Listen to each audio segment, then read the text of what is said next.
శ్రీ మహాప్రత్యంగిరి దేవి ఆలయానికి అయితే వచ్చామండి. అమావాస్యం ప్రయుక్తం ఈ టెంపుల్ అన్నమాట. టెంపుల్ ఇక్కడ కేరళ స్టైల్లో అయితే కట్టుంటారు. సిల్క్ బోర్డ్ నుంచి ఒక 40 మినిట్స్లో వెళ్ళిపోవచ్చు ఉత్తరల్లికి. ఇక్కడ చూడండి ఫ్రీ హెల్త్ కేర్ సెంటర్ కూడా ఉందండి. శ్రీ మహాప్రత్యంగిరి దేవి చారిటబుల్ ట్రస్ట్ బెంగళూరులోనే ఉంటుంది. సో ఏంటంటే టెంపుల్ అనేది కేరళ స్టైల్లో అయితే బాగా చేశారు డిజైన్స్ అన్ని.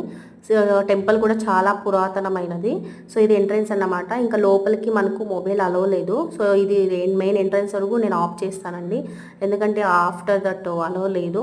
సో ఇదేంటంటే ఇక్కడ ప్లేస్ వచ్చేసి హోమం చేస్తున్నారు. ఎందుకంటే అమావాస్య రోజు హోమం చేస్తారు కదండి. ఎవరికైనా నరదిష్టి ఏదైనా చెడుకులు చేసి ఉంటారు కదా, సో అలాంటి వాళ్ళు ఇక్కడ వెళ్ళి మొక్కుంటే పరిహారం అవుతుందని ఒక నమ్మకం. సో మీకు అలా ఏమైనా ఉంటే వెళ్ళి మీరు విజిట్ చేయొచ్చు. టెంపుల్ అయితే చాలా బాగుంది, పవర్ఫుల్ గాడ్. సో ఫైనల్లో ఈ గణపతి కనబడింది. సో మనకేంటంటే ఫైనల్లో కొంచెం ప్రసాదం దొరికింది, తినేసి ఇంటికి వచ్చేసా.